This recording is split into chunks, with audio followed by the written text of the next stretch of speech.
Welcome, everyone. I'm Liz Minnick, Managing Director and San Francisco East Bay Market Executive for Bank of America and a proud member of the Bay Area Council Executive Committee. I want to thank Bay Area Council CEO Jim Wunderman for hosting this incredible summit. And I must say, after doing an introduction last year from my home office bedroom, it's wonderful to be back in my office here today with you all.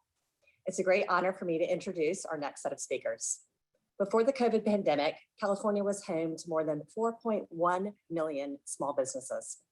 Together, they made up almost 99% of all businesses and accounted for more than 7 million jobs statewide. And among California's small businesses, an estimated 1.2 million were minority owned. Since the pandemic hit, small businesses have been ravaged, and minority owned businesses have been hit the hardest of all. The decline of minority-owned businesses has been double and triple that for white-owned businesses. Incomes of those that remain have been slashed up to 50% and more. And sadly, many of these businesses will not return. We also saw a horrific surge in violent attacks against Asian Americans and Asian American-owned local businesses. At Bank of America, we take this very seriously. The plight of small and minority-owned businesses who represent the lifeblood of our economy and the heart of our communities. That is why we are delivering on a $1.25 billion five-year commitment to help advance racial equality and economic opportunity. This effort further accelerates work already underway and includes a particular focus on health and healthcare, jobs and reskilling, support to small businesses, and affordable housing. We focused on these areas because they are where systemic long-term gaps have existed and where significant change is required for progress to occur and be sustained. In the small business sector, we have allocated $200 million of proprietary equity funding to minority entrepreneurs, businesses, and funds to help supply growth capital, as well as to invest sustainably in programs to create future entrepreneurs. We are looking across our entire portfolio of more than 9 million small businesses to better identify and provide support to businesses owned by people of color, including through lending, networking, education, and mentoring. There is plenty of work to be done. Long before the pandemic, minority-owned businesses face deep and systemic economic and social obstacles. Today, we're going to hear from three great leaders on the historic and recent challenges minority-owned businesses have faced and what we can do about it. Please join me in welcoming Julian Cañete, CEO of the California Hispanic Chamber of Commerce, Fong Kushida, CEO of the Cal Asian Chamber of Commerce, and Edwin Lombard, CEO of the California African American Chamber of Commerce. And to lead the conversation, I'm delighted to introduce another great business leader, Diana Burkett Rocco, Vice President of Public Affairs and Sustainability for Alaska Airlines. Thank you again, and please enjoy the conversation. Thanks, Liz. Good morning, everyone. Good morning. Morning. It is really an honor to be with all of you. In addition to my role at Alaska Airlines, I'm also the chair of the board for the Seattle Metro Chamber of Commerce and on the board of the Bay Area Council. And up and down the West Coast, we share some just tremendous opportunities across our communities, but also recognize that our urban areas, our rural areas, our small businesses, our minority-owned businesses have been particularly hard hit over the last year. And for Alaska Airlines, small businesses are both our customers and our supply chain, from California-owned wineries and Pacific Northwest microbreweries to the woman-owned company that makes our chocolates that all of our MVP Golds get when they fly on board. So really looking forward to the conversation today. It is all of our jobs to make sure that your members can be successful and continue to create jobs and opportunities across our communities. So thank you for everything that you do. So the statistics that Liz cited are really tremendous. And Pat, you sent me some information also earlier today. It's amazing that nearly half of all businesses in California are minority owned, second only in the US to the state of Hawaii. And I wonder if you can just give us a little bit more information about the impacts that your members are seeing. The statistics Liz cited about the numbers of minority-owned businesses that have closed are incredibly sobering.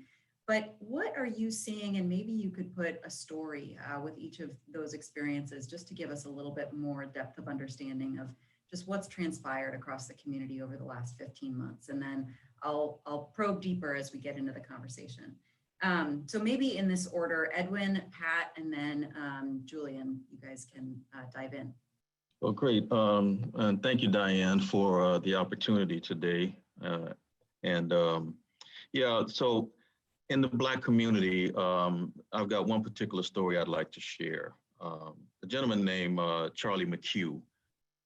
He had a very thriving barbecue restaurant in the Bay Area in Oakland. He opened up in 1979.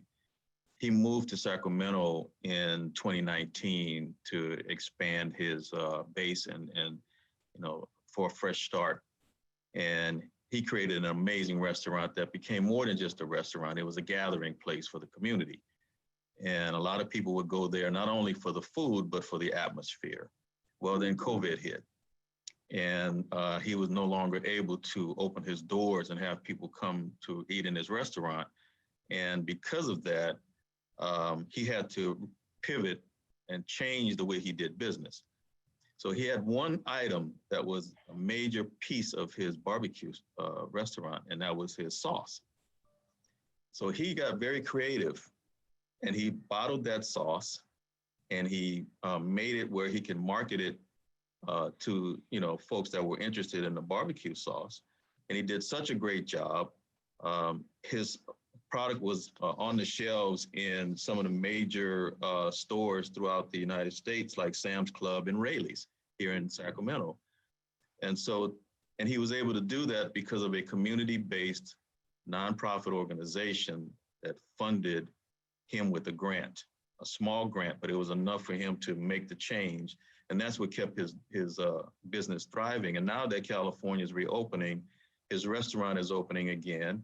His customers are coming back again. So it turned out to be quite a success story, but initially it was a tragedy that was in the making. That's a remarkable story.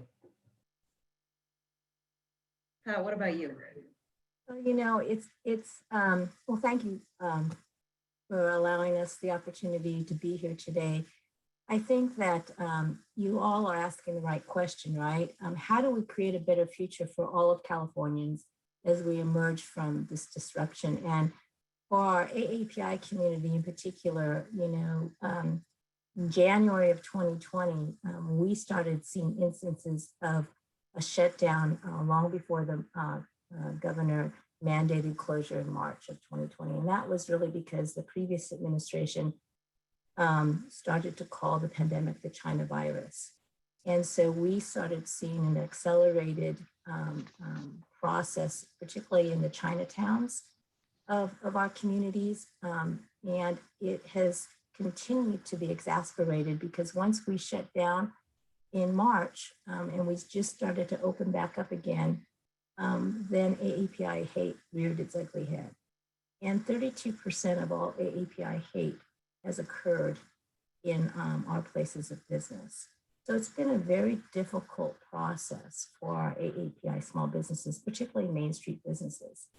The other thing I will say, we can give very specific examples to Edwin's point, but one of the things that I do want to make sure that we talk about today is not only the impact of racial bias, which we could have a whole conversation around that, but also, what are the systemic changes that need to occur in order to start to alleviate some of that, right? And I'll just give you an instance of a small business that when the first round of PPP, the Payroll Protection Program, came into being, she didn't really have a banking relationship. She was a small mom and pop business that literally drove from bank to bank. And because of the pandemic, those banks' retail stores were closed. And she knocked on their doors and they basically told her, you don't have a banking relationship with us. And so unfortunately, we can't help you with PPP. And so those were stories that continue to be told over and over and over again. And I think that we have to address some of the challenges that we have within our communities, not only around inequity, but also access. Thank you for that story, Pat. I think a number of us have heard those stories where the financial help is potentially there, but even more difficult to access for minority-owned businesses, and therefore it doesn't actually make the difference. So let's come back to some of those systemic issues and have a conversation about that. But before we do that, Julian, can you give a sense of what is happening in your community? Sure, and thank you, Diana, and thank you to Jim Wunderman and the Bay Area Council for inviting us. And always a pleasure to be on stage with my colleagues, Pat and Edwin. So, a little bit about Latino businesses. Right now in California, they're employing over 802,000 employees throughout the state. So about a little bit over 10% of the jobs out there created by Latino businesses. And we're creating jobs at a rate of 34% since the end of the pandemic. Up to this point now, about 34% compared to 1% of all other businesses here in California. But to put a face to why we're growing and why we continue, the pandemic was devastating to Latino businesses. We did surveys with Stanford and University, and they were estimating about 88%, 90% were negatively impacted by the pandemic. But let me give you a little bit of, and kind of a story like Edwin's, which was a great story. But let me tell you about the McGuire brothers down in Inland Empire, Riverside, California. They have a number of businesses. They're a small business. They employ between 100, 200 employees down there. They're in restaurants. They have a number of restaurants and other enterprises. But Marco McGuire, the lead brother with the business, kind of said, he kind of looked at it as, well, this is an opportunity. It's either an opportunity for us to close and blame it on the pandemic, or it's an opportunity for us to take advantage of the pandemic. The old saying, never let a good crisis go to waste, right? And so what they did was, they had to close down the restaurant for a little while.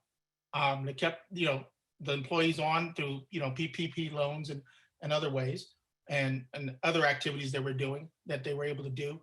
But what they decided to do was to expand, right? And that's kind of like in the diverse community of thinking, right? I have an opportunity, let me expand, right? So they not only improve their present location, Marco realized, hey, everybody's being affected by this pandemic.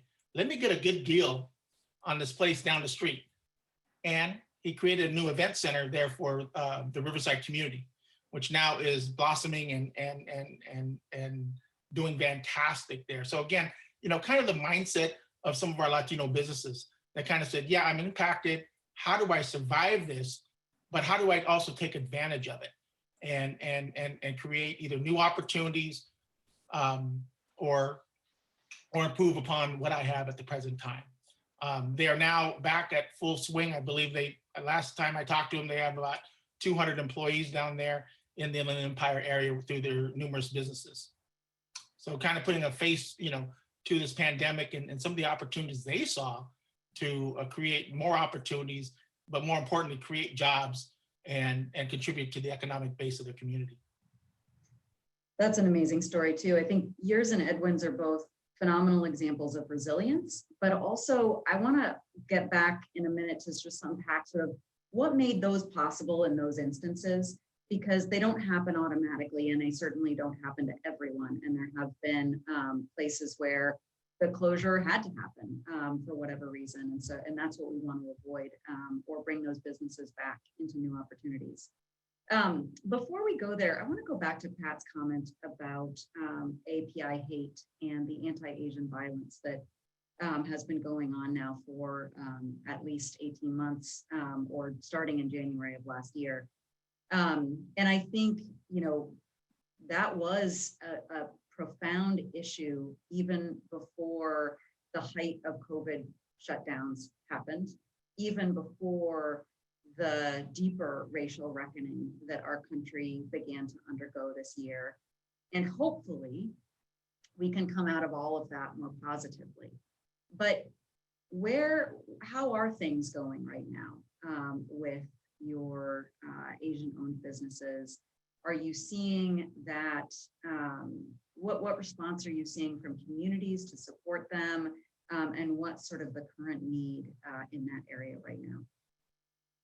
have to say that the community, and particularly the business community, has really stepped up in a big way. I want to thank folks like Bank of America and others.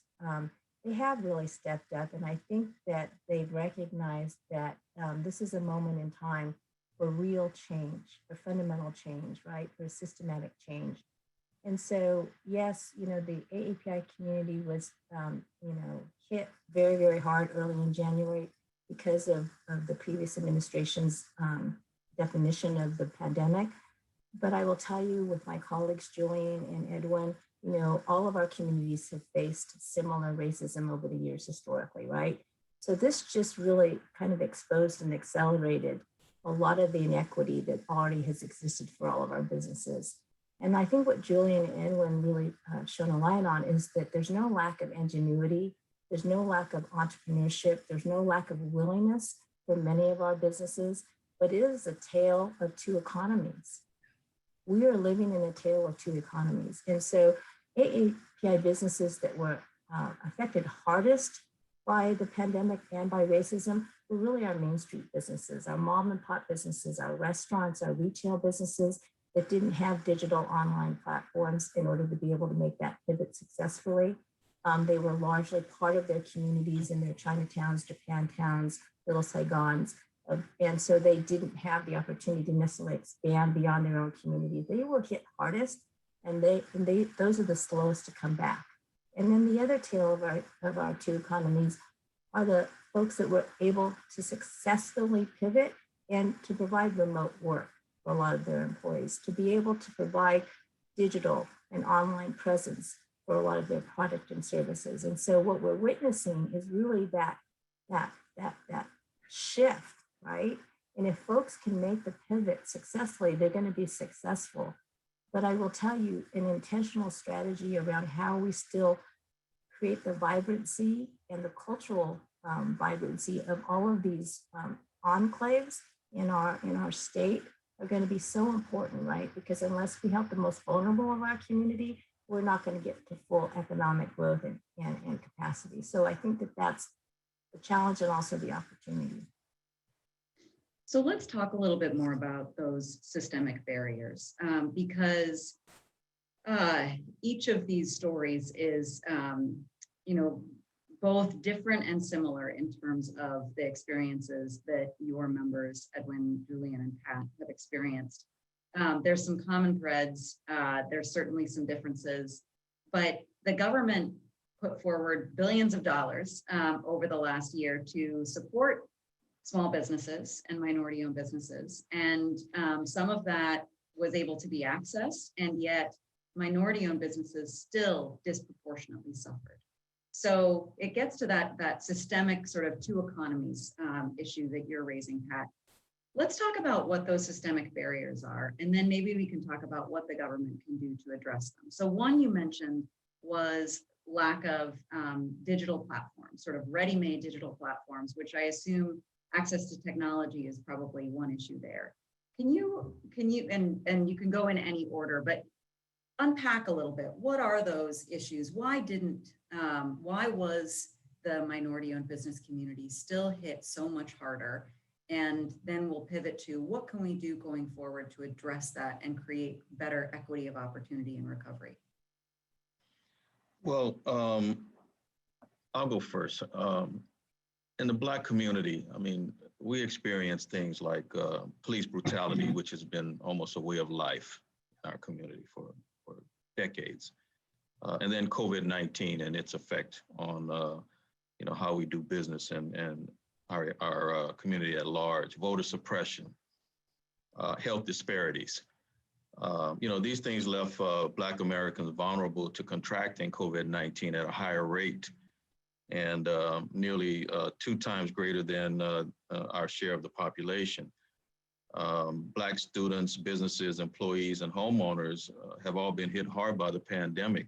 68% of all Black people know someone who's either died from the pandemic or has been affected by the pandemic.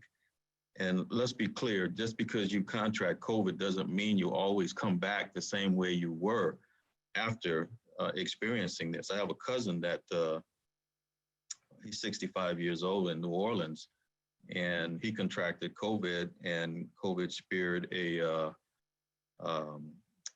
brain tumor in his head. And now he can barely walk. He can't speak the way he normally did. And he was a very successful real estate broker. And so now he had to change his lifestyle completely, and he's a totally different person. So these things are some of the things that have been compounded because of COVID. Then the Biden administration, they made some very positive changes from the way the past administration had done things, which was great for us. Corporate America pledged large amounts of money, to help stem some of these changes and bring about some systemic change in the Black community. There was a Brookings report done last year in December that estimated it would cost more than $10 trillion to close the racial wealth gap. $10 trillion and bring about the systemic change that is needed in our community.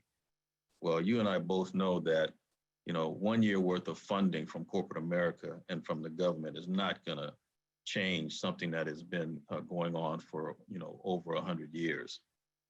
And then you look back at our history, and, we just celebrated the 100th anniversary of the Tulsa, Oklahoma massacre.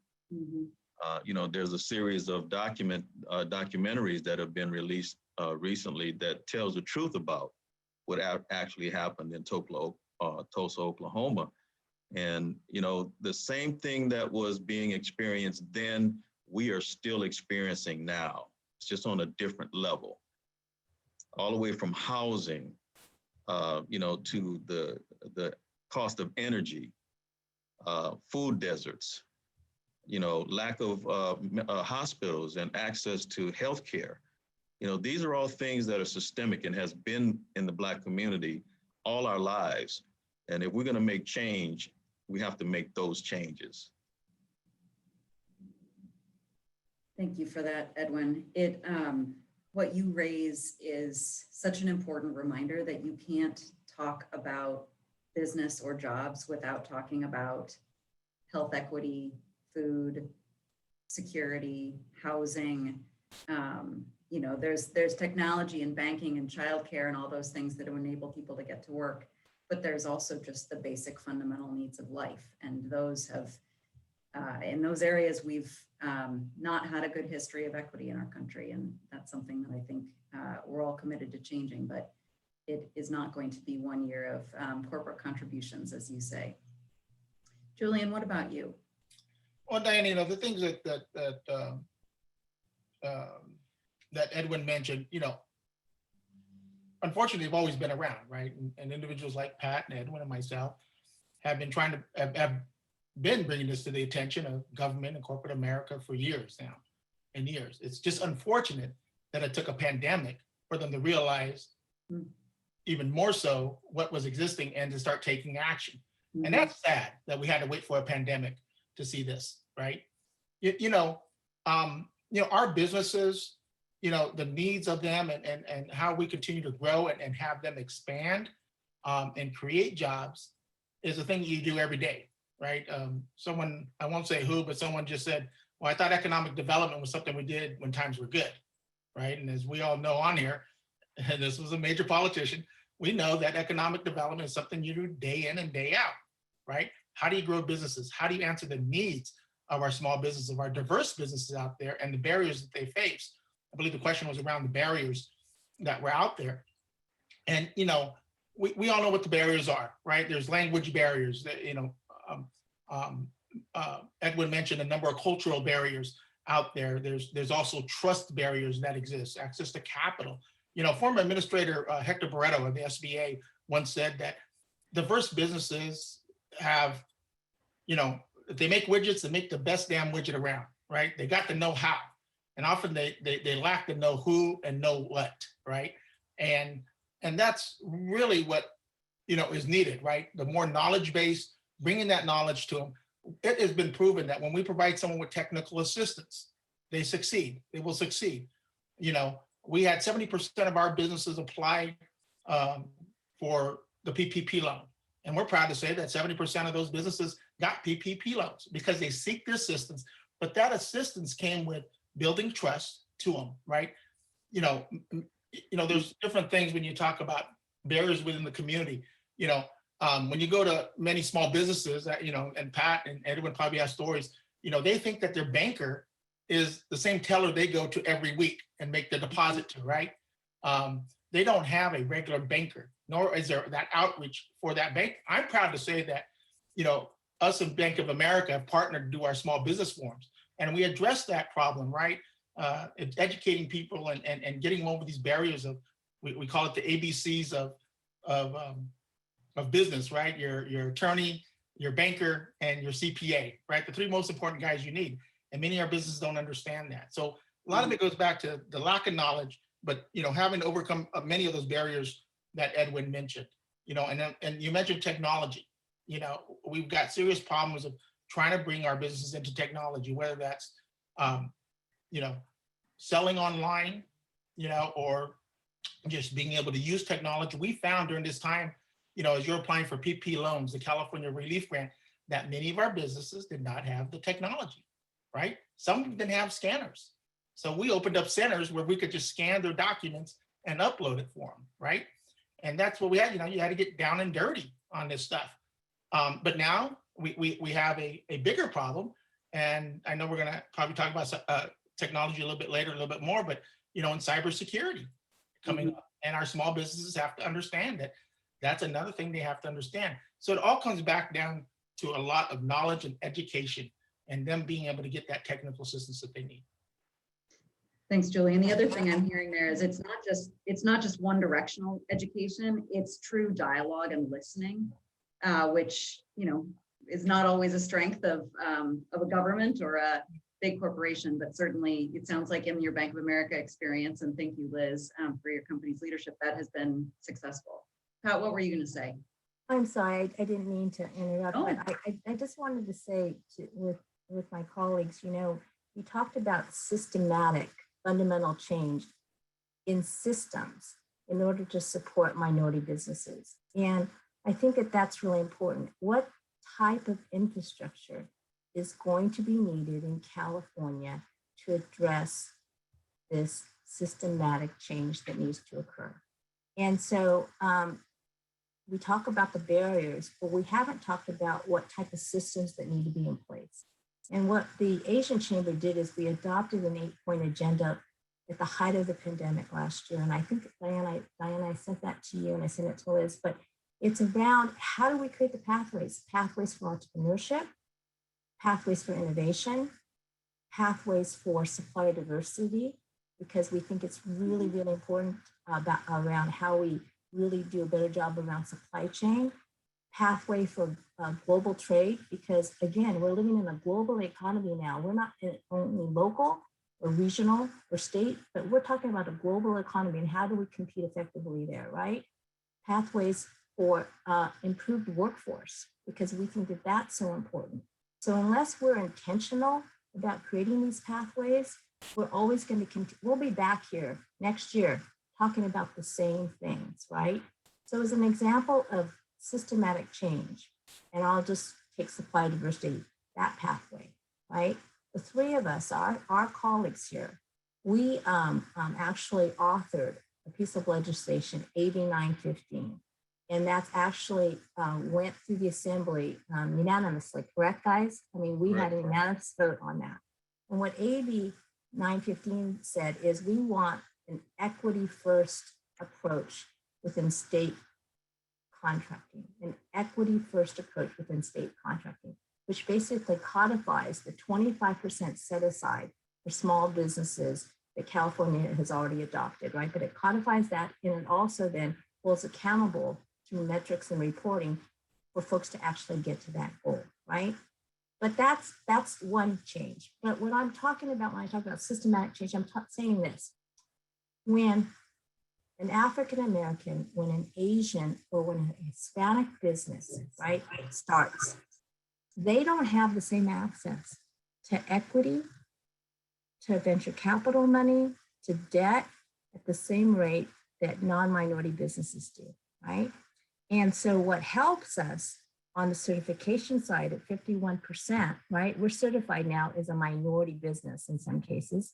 We're 51% on minority, hurts us on the venture capital side, because when we need to get venture capital money in, and that ownership of $100 million comes into Edwin's African-American business membership firm, that ownership then drops for his company to 31%, right? So now he's no longer a minority-owned business. And then, so it's just this vicious cycle. So we have to talk about systematic change in order to get to what we want to get to. That's a really interesting example that I hadn't thought of the double-edged sword of venture investment, accessing it, but then when you do, what can turn around?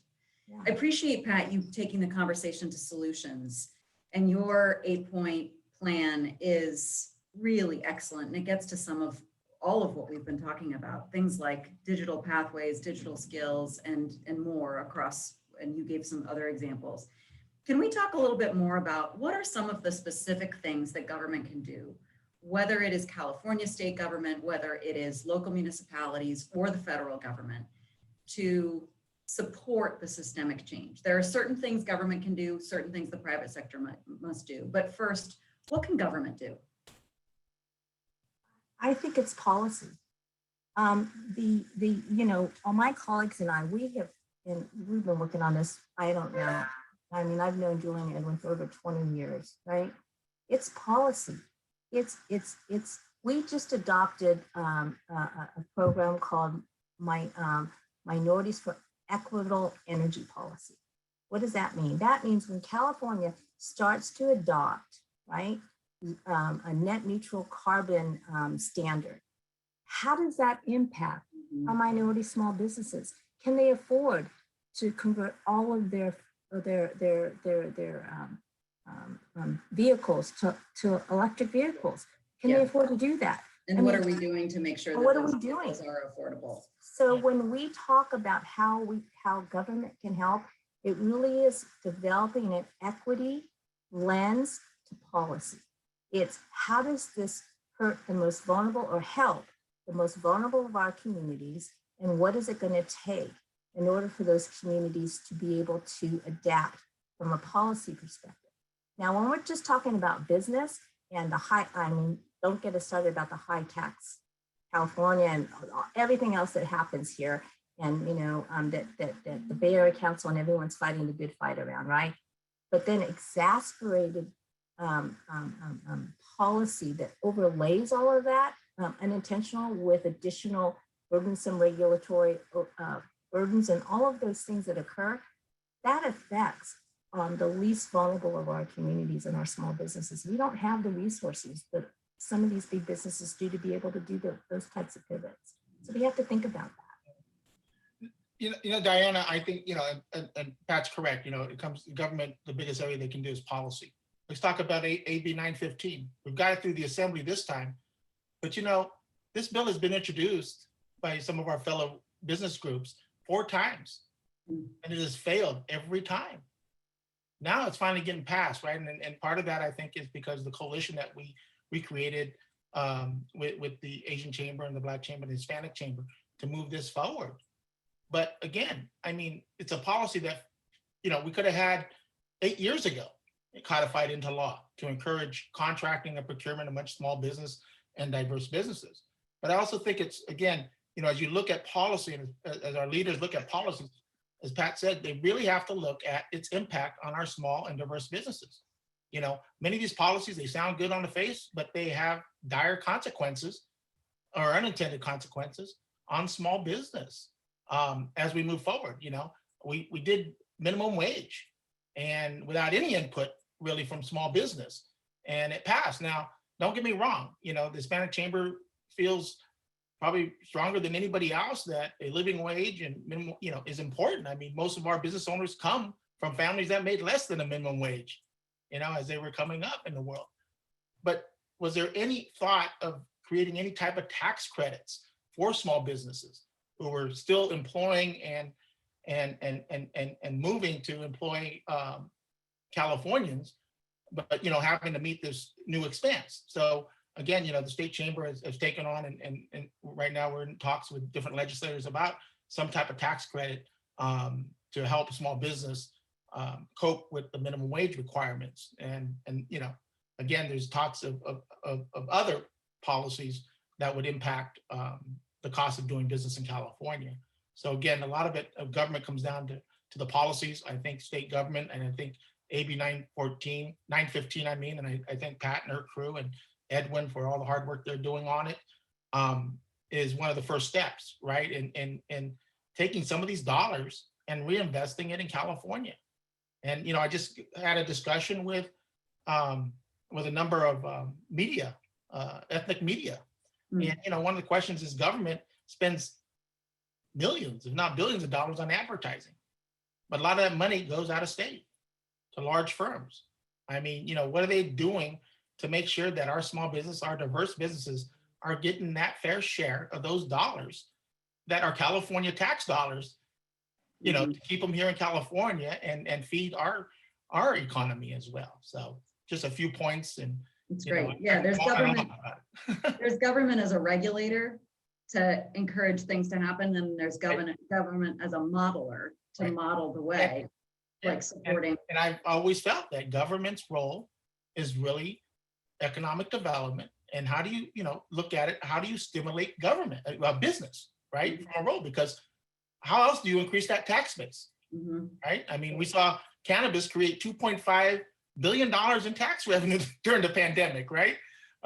Unfortunately, it took the pandemic to raise those tax revenues, but again, small business is creating those tax revenues that run government. So it behooves government to support small business, our business here in California, doing business here in California, contracting with California businesses. Yeah. Edwin, I want to get to what companies can do as well, but Edwin, anything to contribute on the government front? Yes, Diane, and thank you for the opportunity. I want to pivot just a little bit because what Julian and Pat said are crucial issues, and there's definitely things that need to be done. But through this pandemic, one thing that was very clear is that there was not funding made available for organizations like ours to exist. I mean, we are the backbone of the businesses that we represent in the state of California. And, we help to make sure they have access to capital and, financial literacy, technical assistance, any form of training that's necessary for them to exist in this state. We advocate for them both here in the California state legislature and at the federal level.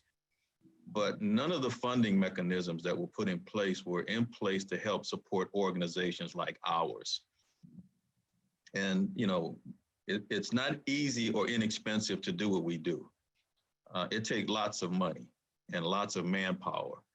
And we depend on this from corporate America and from the federal government. The SBA does a great job. The SBDCs and the other lending organizations throughout the state that are federally funded, they do a great job, but they don't come to us and ask us, to help them to do the things that they do. They just ask us for a list and names of individuals that they can reach to. And I think if we were funded better and at a higher level and respected the way we should be, some of the divide that we're experiencing, some of the systemic gaps that we see will be bridged and changed, and we won't have to deal with those anymore. I mean, this is what we do on a daily basis. We interface with these small businesses. You want to bring about change? Well, come talk to us. We can tell you how to bring about change. That is an excellent point, Edwin. Thank you for adding that. So it sounds like if we can pivot just to sort of what can companies do, and then I'll ask you each a wrap-up question. There is a lot of optimism, and I'm hearing some very explicit things like we can contract, to Julian's point, we can contract with small and minority-owned businesses, and we can push ourselves to do that more. We can be partners with you all and engage you and support you to support these business communities.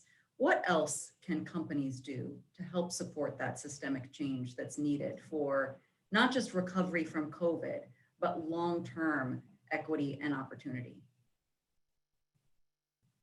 But one of the things that I would really like to see more of, and some of the organizations are beginning to do this. They're putting together training sessions where they're taking these minority small businesses and teaching them how to contract with their corporation or with their utility or their communications company. They're giving you the tools that are needed for you to properly position yourself to take on these contracts. That is huge, and that is very important, because in the Black community specifically, when it comes to answering RFPs and RFQs, if you don't dot every I properly and cross every T properly, your proposal gets kicked out. And too many times we lose out on opportunities because we just didn't follow the very specific rules that they lay out in front of you. I think that training is very important, and particularly for the Black community. I know Julian and Pat's organizations do quite well in this space, but in the Black community, we're lacking in a lot of those areas. The other thing is helping our small businesses, which are mostly micro, helping them understand that if they partner with other small businesses, then they increase their capacity and ability to take on some of these contracts. Mm-hmm. We function in silos way too many times, and we keep thinking, and this is very, very problematic in the Black community. The attitude is, I'm going to get mine, you go get yours. It's an attitude change that has to come about. And Julian mentioned that there's a lack of trust, and in the Black community, there is definitely a lack of trust. Because of systemic things that were brought about because of slavery. We were taught to not trust each other, and that is still carrying forward in today's society. So breaking down some of those barriers, teaching the specifics about how to contract with organizations so that their supplier diversity numbers can increase, because we want those contracts. We do everything that we can in order to get those contracts.